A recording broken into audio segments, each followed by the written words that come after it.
Assalamualaikum warahmatullahi wabarakatuh. Welcome back to my channel. Indra Remix.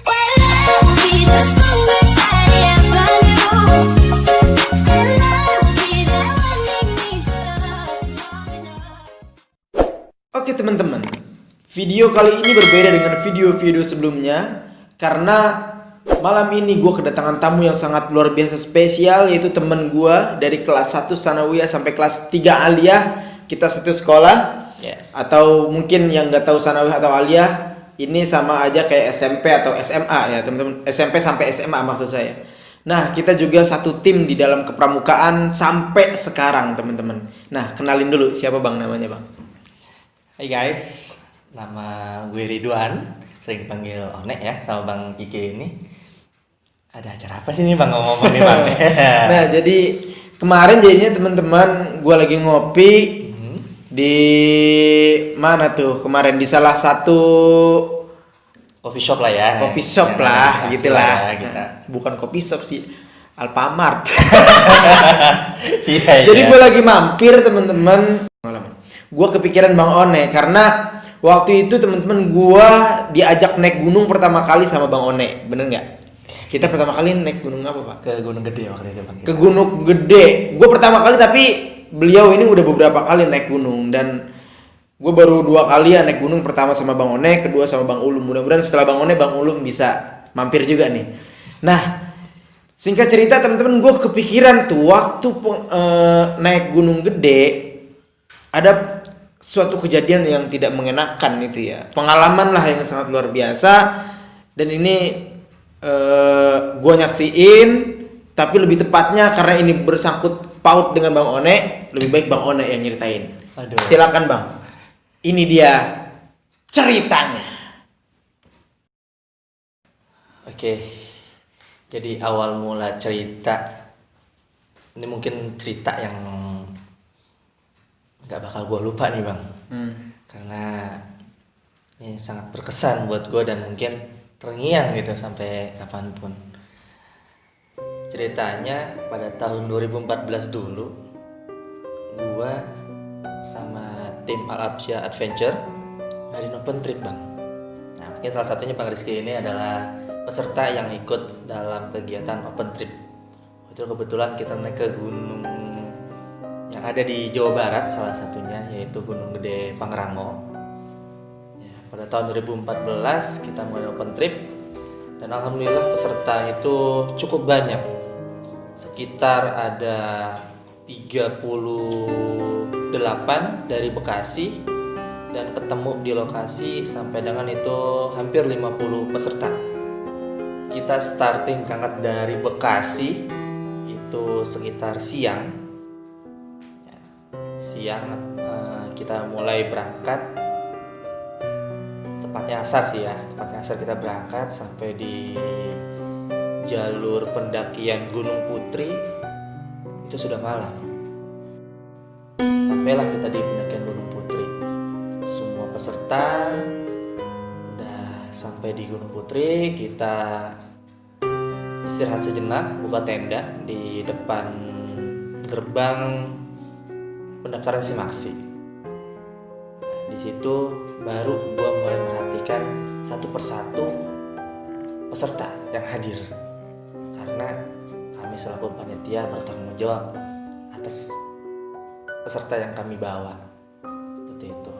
Peserta dari macam-macam daerah, ada yang dari Jakarta, ada yang dari Bekasi, ada yang dari ya pokoknya macam-macam lah, bahkan dari Cianjur pun ada. Gitu. Ada satu peserta yang gua sorot yang agak sedikit apa ya, menjadi sorotan gua karena waktu itu ini peserta mungkin baru pertama kali naik nih Bang, peserta ini. Dia ketika pendakian gue bisa bilang agak kurang safety karena ketika mendaki pertama kali dia yang pertama menggunakan celana yang straight atau ketat Bang, celana levis yang ketat. Dan itu agak membuat nantinya dia sendiri yang tersiksa ketika di sana itu ada yang lecet atau apa kayak gitu. Dan dia pun tidak menggunakan sepatu safety, dia menggunakan sepatu casual yang biasa sehari-hari dipakai ke mall, kayak gitu. Sempet peserta ini dari awal udah gue perhatiin, ya sebut aja namanya si Neng lah ya, karena memang perempuan seperti itu. Oke lah, pas pagi kita udah tutup tenda, kita semua peserta sudah sarapan, kita prepare, semua udah rapi, kita berdoa bersama. Ketika pagi itu cek semua peserta juga sudah lengkap, persyaratan juga semua udah lengkap, yang membuat safety itu semua udah disiapkan seperti itu. Akhirnya sebelum berangkat gue nyeletuk tuh sama salah satu peserta itu, Neng, kok pakai sepatu kayak gitu? Emang ntar nggak takut lecet kakinya? Terus perjalanan kita lumayan loh, nanjak-nanjak kayak gitu. Enggak bang, kata dia jawabnya pada waktu itu. Dan gue pun oke lah, no problem buat gue, karena dia nggak bawa beban, dia hanya bawa badan aja kayak gitu. Sambil ya kita tetap awasi peserta tersebut kayak gitu. Sekitar pukul 8 kita mulai jalan masuk ke pintu Simaksi, semua sudah diurus oleh panitia. Satu persatu semua udah masuk ke dalam jalur atau trek pendakian Gunung Gede via Gunung Putri waktu itu. Oke, semua berjalan dengan lancar, tidak ada tanda-tanda, tidak ada apapun. Kita berjalan dari jam 8 pagi atau jam 9 pagi, gue juga lupa itu. Pokoknya masih pagi lah, nggak begitu siang-siang banget. Kita berjalan terus, semua diawasi, ada yang bagian depan, ada yang bagian tengah, dan ada yang bagian belakang seperti itu. Nah, kebetulan ketika baru jalan ini gue jalan posisi paling depan untuk membuka jalur. Bukan membuka jalur sih, karena jalur juga udah jelas ya. Pendakian Gunung Gede via Putri itu udah jelas. Cuma maksudnya memimpin perjalanan paling depan ketika baru memulai perjalanan. Berjalanlah tuh melewati pos 1, shelter 1, pos 2, ya kan. Ada yang istirahat semua segala macam. Setiap pos itu bisa dibilang hampir setiap pos kita berhenti, namun gak lama berhentinya, paling hanya berapa menit kita lanjut jalan seperti itu. Dan lanjut pendakian sampai dengan perjalanan sudah mau hampir alun-alun Suir Kencana. Ada salah satu peserta yang terkena hipotermia.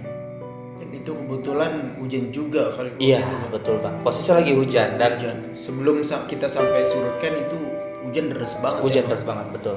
Karena pas sebelum sampai Surken itu dalam perjalanan, kalau nggak salah dari pos 3 itu ke atas tuh mau sampai Surken tuh hujan lumayan gitu, deras. Sampai kita semua mengeluarkan jas hujan.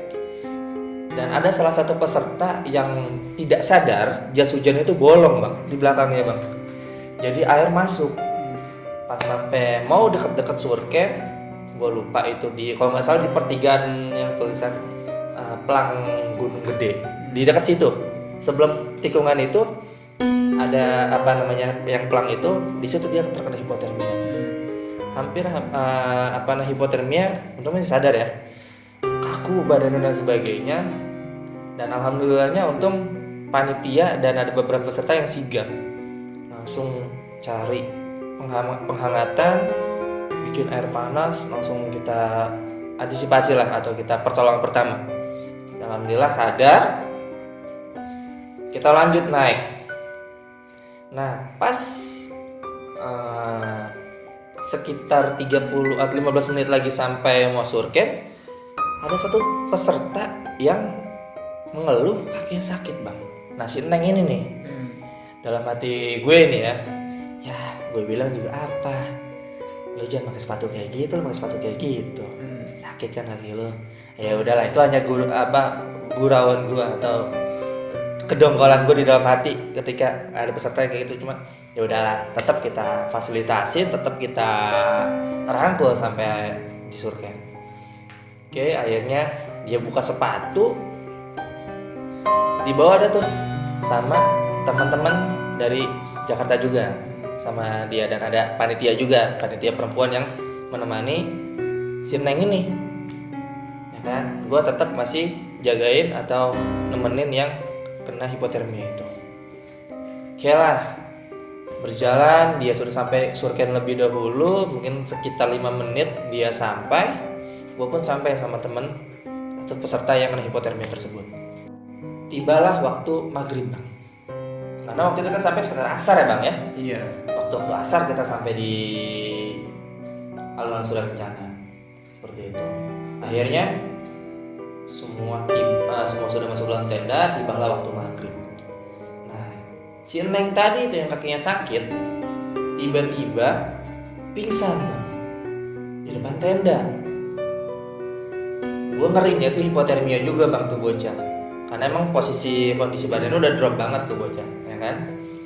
Akhirnya ditanganilah oleh panitia yang perempuan, dimasukin ke dalam tenda, semua di penanggulangan pertamanya semua sudah dijalankan oleh teman-teman dari panitia perempuannya. Udah tuh, udah mulai kondusif, peserta juga udah pada masak semua, udah makan. Tiba waktunya malam, itu sekitar jam 9 atau jam 10 seingat gua. Posisi si Neng ini udah istirahat di tenda.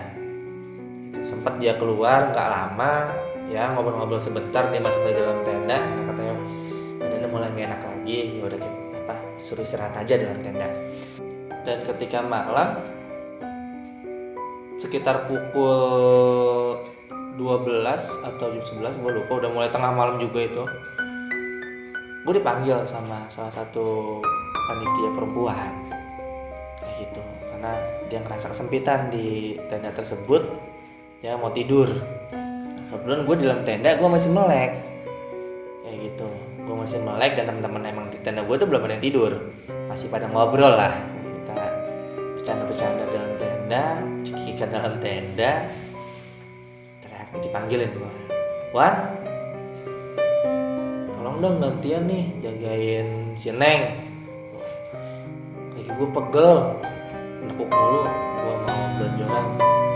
Ya udah, akhirnya gue tuh keren tuh, si panitia ini namanya Karum ini ke tenda gua ke tenda dia, gua tunggu di depan. Posisinya tenda itu di dalamnya udah pada tidur semua. Pas gua sampai ada yang bangun tuh, temennya si Neng, sama-sama dari Jakarta juga. Bang, iya. Akhirnya bangun juga si Neng, bangun ngomong, Bang, Neng lapar. Oh lapar, emang tadi nggak makan? Nggak makan, karena emang tadi dia makan cuma sedikit banget gitu, nggak masuk lah gitu apa yang diiniin. Ya udah, akhirnya gue teriak dong ke temen gue yang masih di luar, yang masih megang nesting, Bang, tolong dong bikinin makanan. Buat siapa? Buat lu? Bukan buat gue, ini buat si Neng, dia kelaparan. Oh yaudah tungguin, dimasakin dah tuh. Selang berapa lama sampai makanannya. Itu gue masih inget banget itu makanan nasi, telur ceplok sama kecap. Ya namanya kita di gunung, ya kan ala kadarnya kita makan.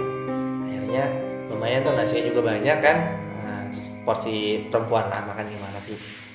Akhirnya dia bangun, dia nggak kuat bangun karena emang katanya badannya masih sakit, ya kan, badannya masih agak sakit. Itu udah akhirnya gua papah, ya kan, dia agak duduk, temennya juga ngebantu mapah dia. Akhirnya gua suapin dah tuh si Neng, ya kan, gua suapin, makan, abis tuh makanannya, ya kan. Wah lapar banget, kata gua dalam hati, lapar banget ya bocah, kata gua. Ya udah, akhirnya dia lanjut tidur, gua nunggu di depan tenda, ya kan. Gua nunggu di depan tenda karena di tenda itu depannya masih ada kanopinya bang, ya kan, jadi gua bisa tiduran di situ. Nah akhirnya nggak lama dia tidur, gue panggilin lagi itu Karum, Kak gantian gue mau tidur. Nah akhirnya dia balik tuh ke tenda dia, gantian gue tidur gitu, ya kan. Pas gue balik, oke, malam itu nggak ada apa-apa, ya kan. Pagi mulai terbit, fajar mulai terbit, kita semua bangun, ya kan, ya ada yang foto-foto pagi kan, gue foto-foto sama tim, termasuk ada Bang Gigi juga waktu itu kita kan. Si Neng itu apa namanya, gue lagi foto dia deket-deket nih ya kan, akhirnya Neng foto yuk, ayo Bang kata dia. Ya udah gue foto tuh sama dia ya kan. Terus ada nanti fotonya mungkin bisa dimasukkan ya ke dalam sini, foto-foto. Akhirnya kita packing semua, kemas-kemas, kita lanjut naik ke puncak. Itu sekitar pukul 10 kalau nggak salah, jam 9 atau jam 10 gitu, karena kita emang udah agak siang jalannya. Kita santai-santai dulu, kita sarapan, setelah itu baru kita packing dan lanjut jalan ke puncak. Nah, posisi kita jalan ke puncak, waktu itu gue jalan benar-benar paling belakang karena ada teman gue dari kampus gue. Temen gue itu emang ikut dari kampus gue, dia badannya agak gemuk kayak gitu. Jadi kata dia, gue udah capek katanya, gue udah gak kuat nih katanya jalan, ayo pelan-pelan sama gue dari belakang. Udah gue bertiga tuh, termasuk dia, satu lagi Bang Haji KW di belakang sama dia.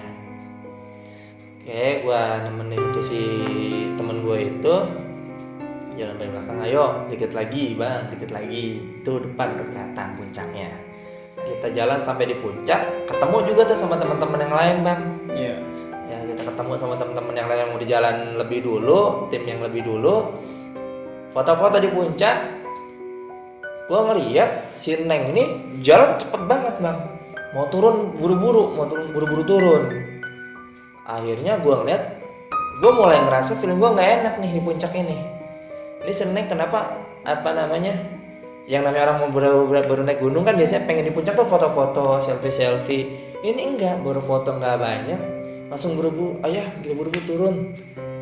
Feeling gue ini ngerasa ngeganjel aja perasaan gue.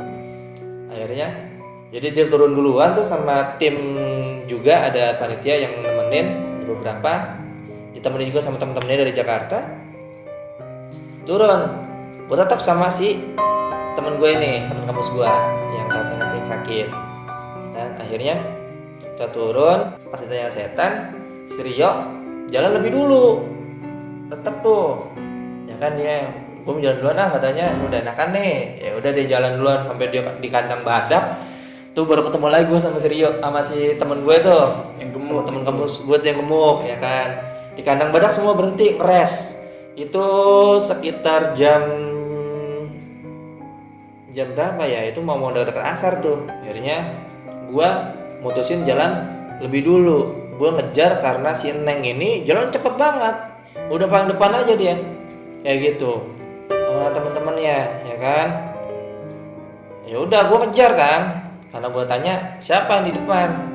Yang di depan itu rombongan dari Jakarta Bang. Waduh, sama siapa waktu itu gue lupa. Akhirnya gue coba inisiatif, gue kejar karena banyak panitia lagi yang belakang buat backup yang belakang kan. Oke, gue kejar tuh sampai di pos pos bayangan, setelah pertigaan Curug ya, kalau dari Cibodas itu pertigaan Curug, ke kanan ke Curug, kiri itu ke arah Gunung Gede. Di situ di pos bayangannya gue berhenti ngeres pas buat maghrib tuh, inget banget ya, di situ pas buat maghrib berhenti tuh, hampir semuanya berhenti di situ. Gue udah ketemu sama itu, gue coba bilang sama dia pelan-pelan kita bareng-bareng yang lain. Nah, gue berhenti di situ pas maghrib, berhenti semua di satu shelter bayangan sih, di situ shelter bayangan. Gue lupa itu apa, Pancayangan kalau nggak salah, itu shelter bayangan apa begitu, gue lupa.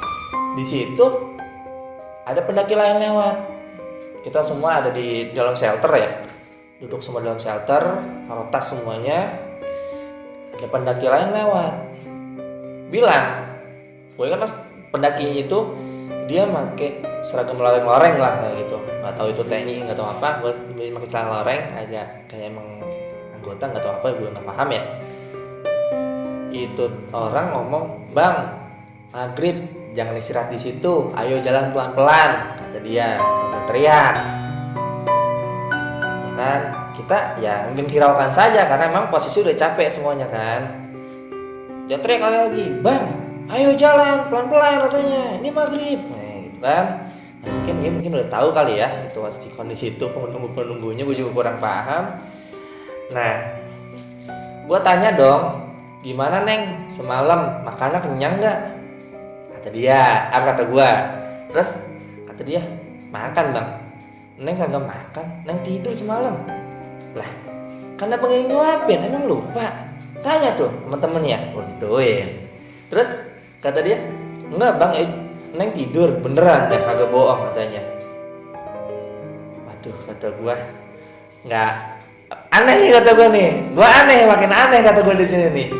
Gua inget banget, gue yang nyuapin itu sampai habis nasinya. Makanannya sampai bener-bener habis. Kayak gitu. Sontak pas kita lagi istirahat, nggak lama kemudian dia kebelet pipis, buang air kecil. "Bang, Neng mau pipis ini." Akhirnya gue bilang sama panitia yang cewek, Karum itu, "Kak, mau pipis tuh dia." "Ya udah ya, gue temenin," kata dia, kata panitia perempuan. Ya udah temenin dah tuh. Dia pipis di belakang shelter, nggak tahu di sebelah mananya tuh. Pokoknya dia jalan ke belakang shelter aja, ya kan. Ada yang lewat lagi, pendaki lain, ngomong yang sama, "Bang, ini maghrib, jangan ngeres di situ. Kita jalan aja pelan-pelan, ayo dibawa aja kalau mau istirahat." Pendaki yang berikutnya. Akhirnya karena udah ada 2 orang ngomong kayak gitu, akhirnya si Neng udah selesai pipis, kita lanjut jalan. Kayak gitu. Di situ gue mulai nemu keanehan lagi. Ya, setelah si Neng bilang semalam nggak merasa makan, padahal jelas-jelas gue yang nyuapin. Akhirnya bangun tuh semua, pakai tas masing-masing, ya kan, pakai tas masing-masing. Gue jalan paling belakang lagi. Nah, si Neng itu kebetulan jalan bareng sama gue di belakang, kayak gitu kan. Akhirnya gue jalan, gue bangun pas mau udah mulai jalan, gue ngerasa, dan mungkin ini penglihatan gue dong atau ada yang lain juga ngeliat ya, gue ngeliat di shelter itu, gue merasa ada tas yang ketinggalan. Padahal pas gue perhatiin semua peserta semua menggunakan tasnya masing-masing. Gue bingung dong, padahal di shelter itu yang duduk cuma kita semua dari tim pendakian gue doang, kayak gitu. Akhirnya gue nggak berpikir apa-apa, cuma udahlah, mungkin ada pendaki lain baru nyampe atau gimana, gue nggak hiraukan. Gue cuma aneh aja gitu kan, cuma ya udahlah gue jalan gitu. Tapi gue pikir-pikir lagi sambil jalan, gue perhatiin satu-satu semua peserta semua pakai tas gitu, pakai carrier atau depek yang mereka bawa. Dan yang gue lihat itu yang tertinggal itu depek kayak gitu. Akhirnya kita jalan, nggak lama dapat 2 tikungan atau 3 tikungan, si Neng ini ngomong, aduh Bang, kaki Neng kayak yang megangin." Dia ngomong gitu. Gue bilang gini, "Itu motor killer Neng, makanya jalannya jangan terlalu cepat." Gue santai aja, perhatiin juga tuh batu-batunya. Sontak tuh ngomong kayak gitu ke dia.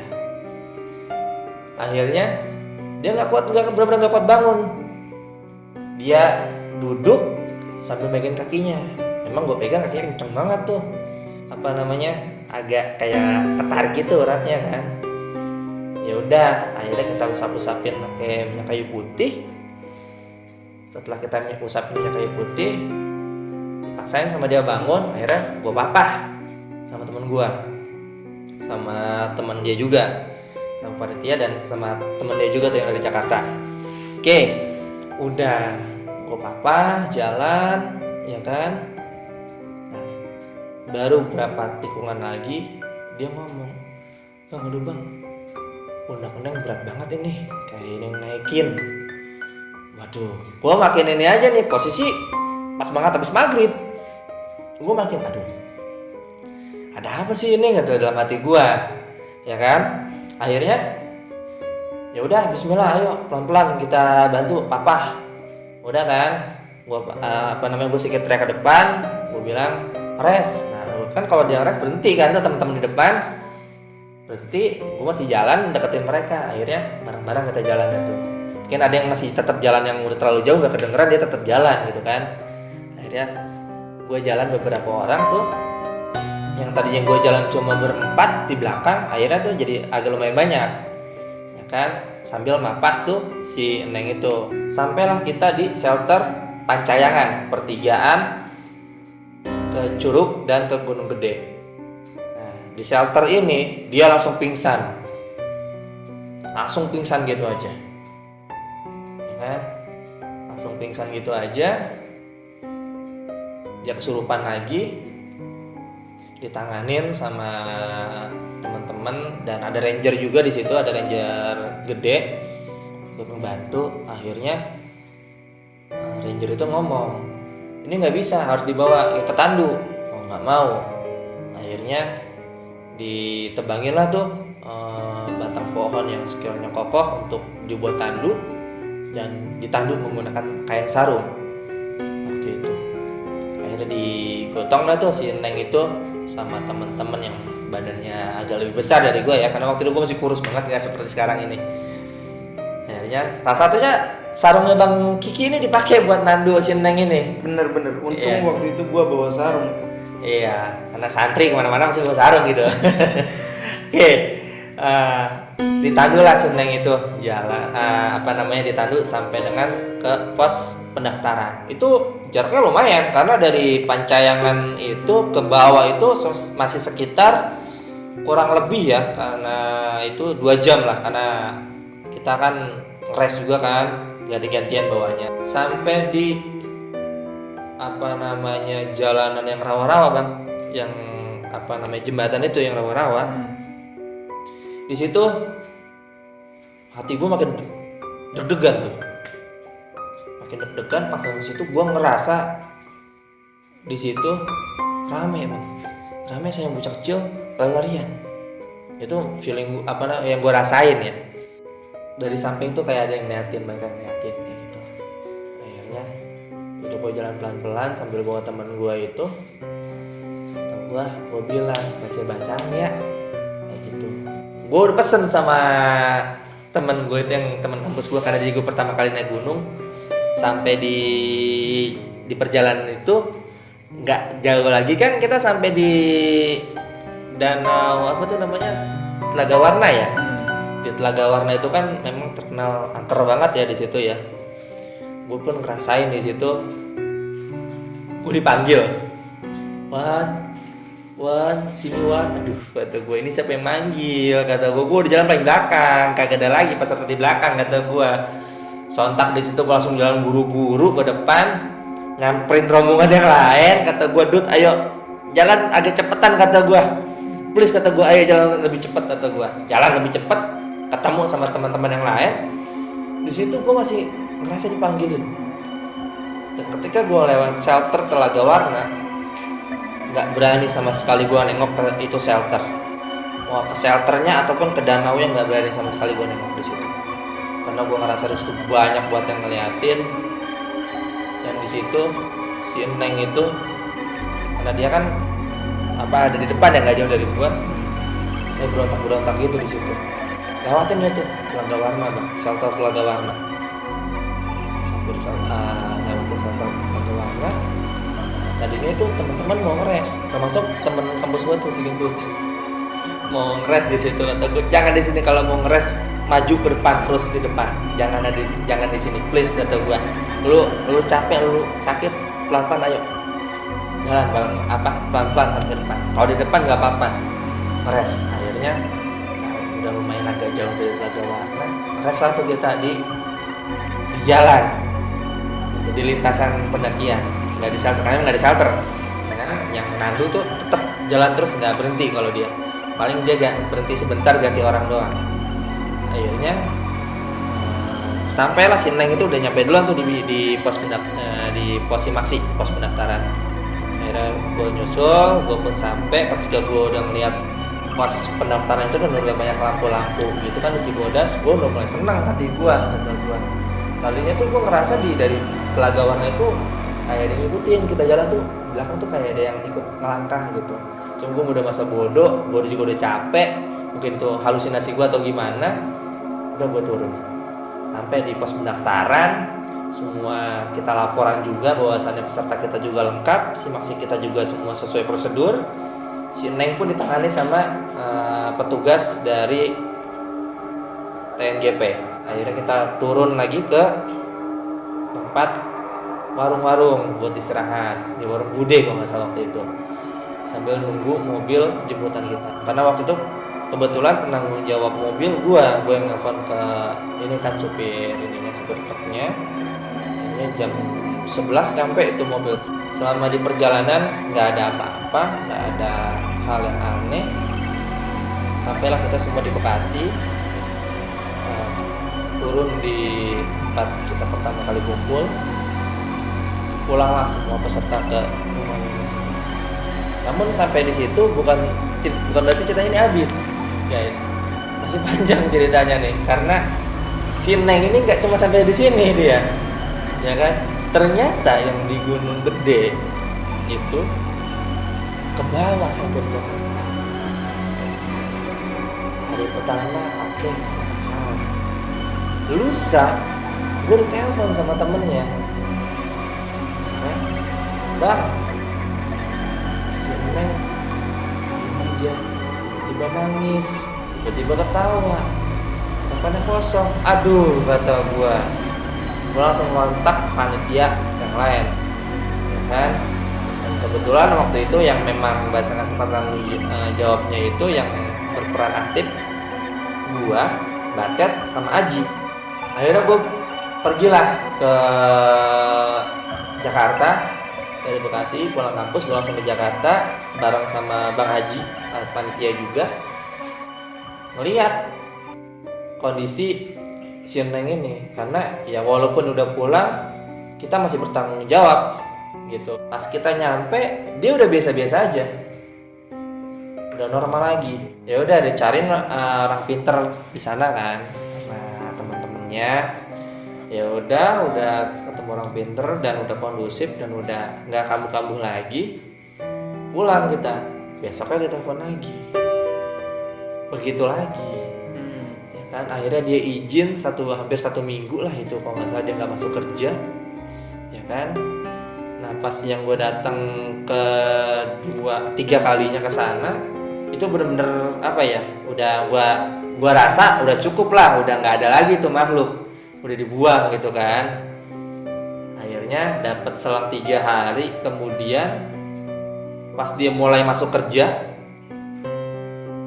gue ditelepon lagi di tempat kerjanya di dapur. Itu dia mojok sendirian, dia teriak-teriak kayak ngelihat wanita berambut panjang, pakai pakaian putih, matanya merah. Sontak gue pulang kuliah, langsung gue ke Jakarta sendirian. Waktu itu langsung gue kontak Bang Haji sama Bang Batet, ya kan? Nah pas yang terakhir ini, pas yang dia udah mulai masuk kerja dan gue telepon lagi, gue datang lebih dulu. Bang Haji dan Bang Batet ini nyusul. Anehnya ketika gue sampai itu dia baik-baik aja, nggak ada apa ya teriak-teriak atau gimana, biasa aja udah kayak gitu. Gue iseng kan di situ, maksudnya gue bete nggak mau ngapain kan. Waktu itu gue juga nggak punya temen chatan. Akhirnya gue buka laptop, gue nonton film Sohogi. Waktu itu gue nonton film Sohogi. Ketika gue nonton itu ada adegan atau scene di mana Sohogi itu lagi di alun-alun Surya Kencana. Gue nonton bareng tuh sama si Neng itu, ya kan? Ketika gue nonton, pas di bagian adegan di alun-alun Surya Kencana, dia langsung buang muka. Kenapa nih? Mulai lagi kata gue nih. Udah kan? Mulai tuh di situ dia melotot ya kayak gimana orang kerasukan lah. Akhirnya gue panggilin temennya yang tadinya masuk ke dalam kan. Gue panggilin waktu siapa gue lupa namanya, temennya itu gue panggilin, Bang, ini kamu lagi ya katanya.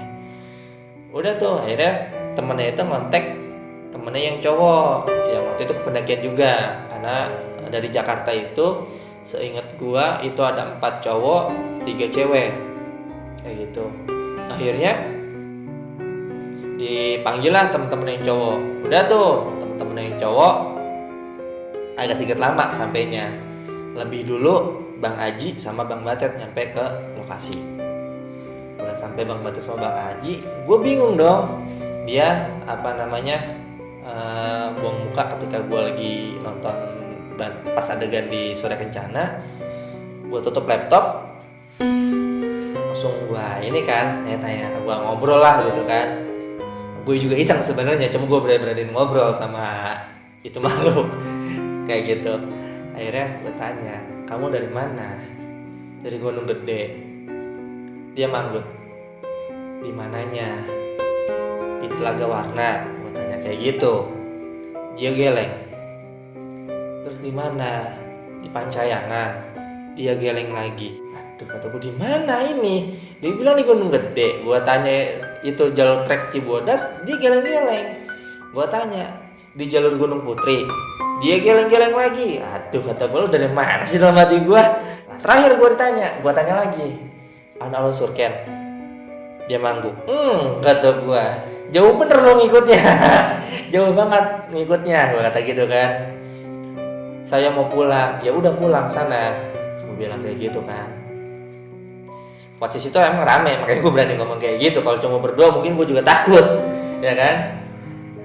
Ya udah pulang sana, mau ngapain di sini ngikut-ngikut, kasihan badan orang capek. Gue bilang kayak gitu ke si Neng. Anterin saya pulang, ya kan. Nah, ketika gue lagi ngobrol-ngobrol kayak gitu, temennya dia itu yang cowok itu sampai ke mesnya, ya kan. Kata dia, bang, ya udah baju yang dia pakai gue bawa balik ke sana, gue buang di sana. Kata gue, ngapain lu kesono? Lu emang nggak capek baru pulang udah bawa balik lagi ke sana? Jauh loh jalannya. Nggak apa-apa bang, yang penting ini dia sehat. Ya udahlah, terserah lu. Dibawa tuh baju sama dia. Gue sambil ngobrol tuh sama dia si Neng. Dia bilang masih teriak-teriak mau pulang. Ya udah pulang, kata gue. Lu pulang ngapain di sini? Kasihan badan orang capek. Dia malu lu ikutin terus. Orang mau kerja, orang punya kesibukan. Mau pulang. Gue celetukin dah tuh. Udah lu pulang sono. Gue anterin sampai kampung rambutan. Terus gue kasih ongkos. Lu pulang sendiri ya. Nggak mau, katanya nggak mau. Ya udah pulang. Nggak lama dibawa tuh baju sama temennya ke jalan balik lagi ke sana. Baru sekitar 5 menitan gua coba baca amalan yang pernah dikasih sama guru gua waktu di pondok, yaitu Ijib Sogir. Gua baca Ijib Sogir dah tuh sambil gua megang HP, gua baca, dikirimin foto Ijib Sogir, gua baca, gua pegang kepalanya, dan alhamdulillah hilang deh tuh. Dia kepanasan, dia kesakitan, akhirnya gue bacain berulang-ulang, keluar dah tuh. Udah, dan alhamdulillah sampai sekarang nggak masuk lagi. Dan terakhir yang gue dapet infonya si Neng ini udah pulang ke Padang, kayak gitu. Dan sekarang lost contact. Udah lost contact bang. Kayak gitu. Ya jadi itu cerita pengalaman gua waktu gua menjadi panitia di salah satu open trip, dan bisa dibilang open trip yang nggak akan gua lupain karena ceritanya nggak cuma sehari 2 hari, ini seminggu, dan ada orang yang kita bawa. Kita berangkat 40 hampir 50 orang, pulang 51, nambah 1 orang. Nah itu dia yang bikin gak akan kelupa. Ya mudah-mudahan tidak terjadi sama teman-teman yang mengadakan open trip lainnya, dan semua berjalan lancar ya buat teman-teman yang ngadain open trip. Bukan berarti kalian takut buat naik gunung. Oke, itu teman-teman cerita dari kawan gua Bang One. Gue dengerinnya memori gue ini melayang ke beberapa tahun silam, luar biasa. Itu memang pengalaman yang kita nggak pada lupain ya, karena waktu di Tandu itu gue inget banget. Tas gue kata si Batet, udah bang gue aja yang bawa, lu kawal itu si Neng itu kan. lu baca Ijib Sogir dan ayat kursi dan sebagainya, karena ya alhamdulillah waktu itu apal juga kan. Baca, dan anehnya teman-teman, gue baca ayat kursi nggak sampai habis, nggak pernah bisa sampai habis, sampai tengah gue lupa, balik lagi dari awal, gue lupa balik lagi dari awal, kayak gitu teman-teman. Nah mungkin pelajarannya yang bisa kita ambil ya, yang pertama ketika pengen naik gunung ya harus safety mungkin bang ya, harus safety, jangan ya kayak tadi sepatu skate kayak gitu ya, pakaian ketat dan sebagainya gitu bang ya. Udah mungkin itu aja teman-teman cerita kali ini, mudah-mudahan nanti ada tamu lagi, dan terima kasih Bang One sudah menyempatkan waktunya, kita ngobrol luar biasa dari jam 1 sampai bangunin sahur. Wow. Oke teman-teman, dari kita itu aja ya Bang ya. Siap. Mudah-mudahan bisa diambil hikmahnya, yang buruk-buruk tinggalin, ambil yang baik-baik aja. And jangan lupa like, comment, and subscribe. Wassalamualaikum warahmatullahi wabarakatuh. See you next video. G Indra Remix.